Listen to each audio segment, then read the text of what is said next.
Saudações, pessoal, bem-vindos ao canal. Olha, é difícil, é complicado falar sobre o Grêmio nesse canal. Mas vamos lá. Edilson, ele tá voltando pro Grêmio, deve ser anunciado nas próximas horas, talvez até, tô gravando esse vídeo sexta-feira à noite, talvez até quando você assistir ele já terá sido anunciado como novo jogador do Grêmio. Vamos tentar entender o porquê o Grêmio tá trazendo esse jogador, tentar entender a visão da direção do Grêmio e a partir daí emitir uma opinião, tá? Esse vídeo vai ser assim. Bem-vindo!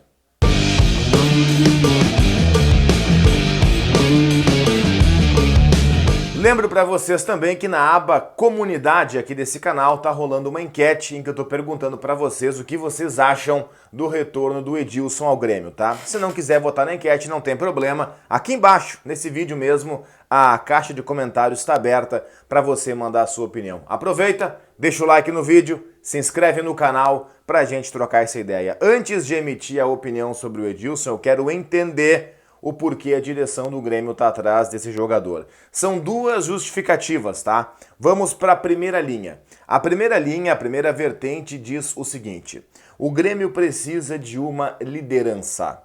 Essa é a visão inicial da direção do Grêmio. Aí você, mais atento, pode pescar o seguinte: pô, mas não era o mesmo motivo que buscaram o Rafinha?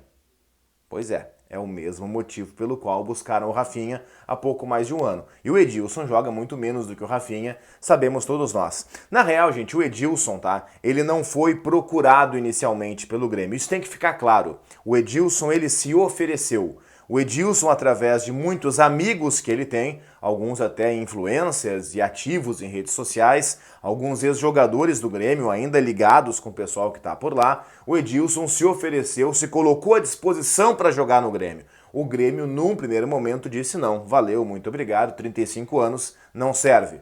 Só que as coisas começaram a mudar internamente, o Grêmio entendeu que havia pressão por parte especialmente de redes sociais e mudou de ideia para buscar o jogador. Ele continua com 35 anos, é claro, ele não volta no tempo, aliás, fará 36 no meio do ano. A primeira vertente é que Edilson, e aí por conta dessa pressão de redes sociais, a direção cedeu e está buscando o jogador. O Edilson, ele tem a liderança que a direção do Grêmio entende que o Grêmio precisa. Esse é um ponto. A outra vertente, e existe essa opinião dentro do Grêmio, diz o seguinte: ele pode não ser a solução, mas ele pelo menos é melhor que o Orejuela. Isso também é dito dentro do Grêmio.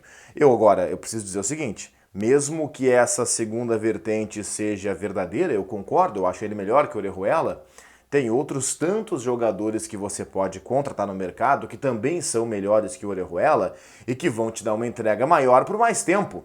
O Edilson é um cara que vai chegar aqui, gente, 35 anos, acham que ele vai jogar até os 38? Não vai. Ainda mais para um lateral que nunca foi técnico, que sempre foi físico. Um lateral que depende da sua condição física, poxa, 35 anos é muita coisa. Vamos lembrar que o ano passado, por exemplo, o Edilson estava no Avaí, gente. Até subiu, é verdade, teve uma loucura na última rodada. Ele perdeu o pênalti, inclusive, na última rodada, no acesso do Avaí. Para sorte dele, o juiz mandou voltar, trocou o cobrador, os caras fizeram o gol, mas o Edilson subiu com o Avaí no ano passado. Avaí, a exigência é bem diferente do Grêmio, nós sabemos bem disso. Agora, posta essa vertente 1 da experiência e posta essa vertente 2, de que mesmo sem ser a salvação ele é melhor que o Orejuela, a conclusão que eu tiro disso para emitir minha opinião é o seguinte: a direção do Grêmio, ela mais uma vez mostra que não entende bulhufas de futebol. Ela não entende patavinas de futebol. A direção do Grêmio, ela se agarra nos nomes que aparecem na frente. Surge alguém com um letreiro, contratem o Pedro Bó. A direção do Grêmio vai contratar o Pedro Bó. Ela pode não conhecer, mas ela pensa, bom, se ofereceram deve ser bom. Ou ela pensa o seguinte, bom, se a torcida quer, vamos trazer o Pedro Bó para alegrar a torcida. É isso que a direção do Grêmio pensa. A direção do Grêmio pensa que quando alguns ex-jogadores, ainda amigos do Edilson, sugerem o Edilson, quando alguns torcedores, fãs daquele Grêmio, vencedor é verdade, sugerem o Edilson, vamos trazer o Edilson para agradar o torcedor.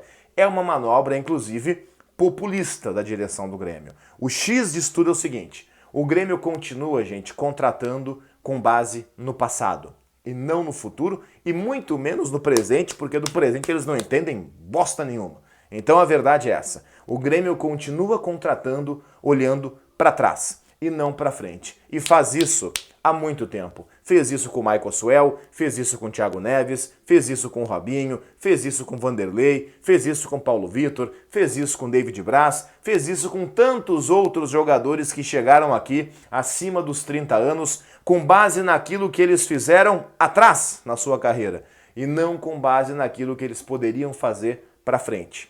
Porque fazer para frente, isso exige observação de mercado, um olhar mais atento, um olhar com uma perícia mais apurada. E isso a direção de futebol do Grêmio não tem nem de longe. Então tá chegando o Edilson, contrato até o final do ano, para ele ser a grande liderança do Grêmio na Série B e para ser um cara que vai ter um status assim de jogador importante ou de grande reforço, como disse Denis Abraão, para o Grêmio na sequência da temporada. Meu Deus! Olha nas mãos de quem o Grêmio foi parar. Denis Abraão. Que loucura.